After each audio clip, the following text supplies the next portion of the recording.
जो पीड़ित परिवार सोए हैं, इनके ससुर जी थे, उनकी हत्या 3 साल पहले कर दी गई थी। 4 साल पहले कर दी गई थी, 3 या 4 साल पहले कर दी गई थी, जिनका केस चल रहा था। और उस केस को उठाने के लिए जो है सो दबाव भी दिया गया था, लेकिन लोगों ने नहीं उठाया। बताया जा रहा है कि जो मामला था वो मामला एक चास चराने को लेकर जो है इनके ससुर जी को मौत के घाट उतार दिए गए थे। और फिर से वही मामला जो है एक बार सामने आया है, और इस बार सास और उनके बेटे जो नाबालिग है, क्या शादी हो गई थी उनकी जिसको मारा है? 15 साल तो 15 साल उम्र था। बच्चे का उम्र था 14 से 15 साल था, और उनकी जो माँ थी वो लगभग 40 वर्ष की थी। दोनों की हत्या कर दी रात 3 बजे लगभग।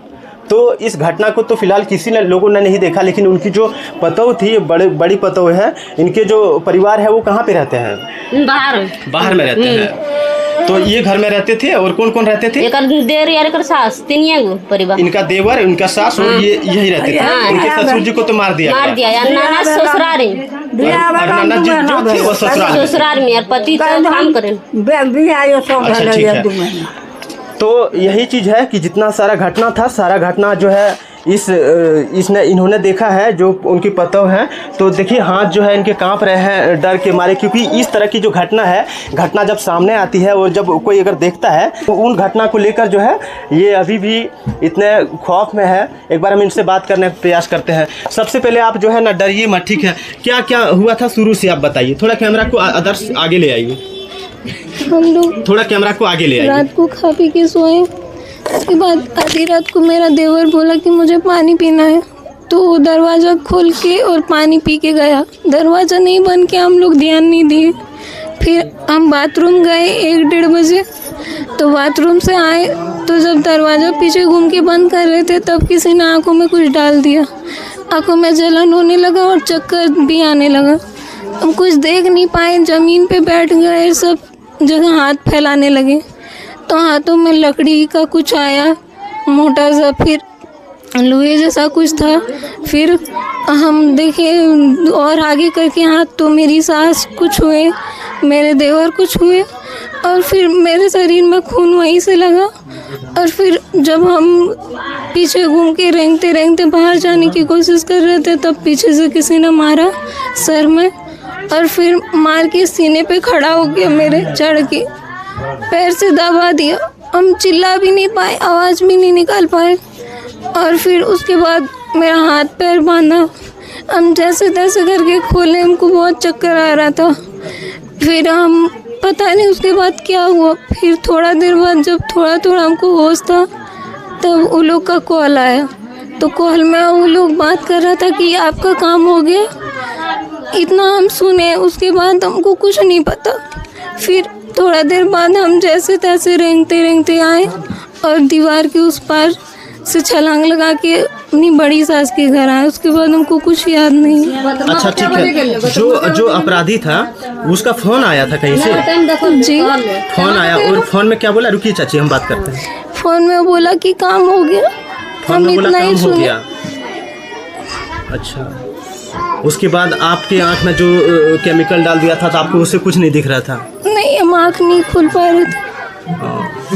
ये आला एक बार 3 बजे घटना बोला, ये 1:30-2 बजे 3:30 बजे। अच्छा, ठीक है। आप जो है घटना कब जो हुआ था? हम 1:59 में वॉशरूम गए थे, और कब कितना बजे निकले हमको वो नहीं देखे हम टाइम।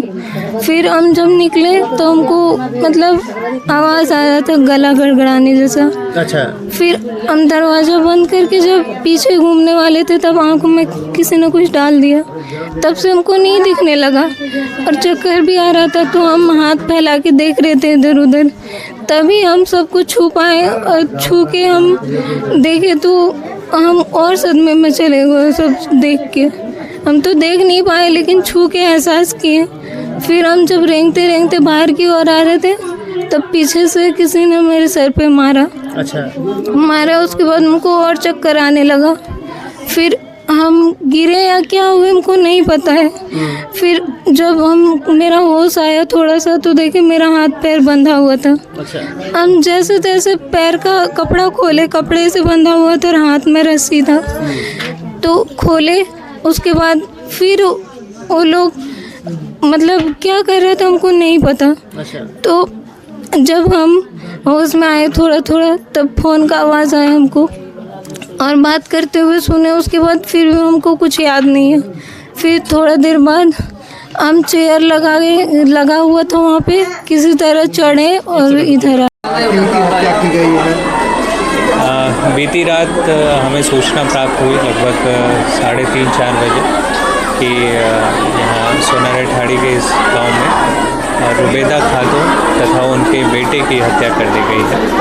तो उसके सूचना के बाद तुरंत यहाँ पे पुलिस की टीम पहुँची और यहाँ पे देखा कि उन दोनों की डेड बॉडी पड़ी है और काफ़ी सारा खून बहा है। ऐसा प्रतीत होता है कि कुल्हाड़ी और हथौड़े से उनकी हत्या की गई है।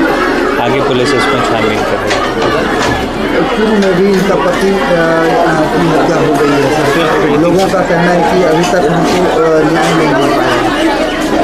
वो जो आपसी विवाद हुआ था जिसके कारण मारपीट हुई थी और इनके पति की मृत्यु हो गई थी, तो उसमें जो केस है वो रजिस्टर हुआ था और उसमें 5 या 6 लोगों को आजीवन कारावास हुआ है। और ये केस डिफरेंट है। अगर कोई लिंकेज मिलता है तो उसके लिए भी हम लोग उस विषय पे भी छानबीन करेंगे।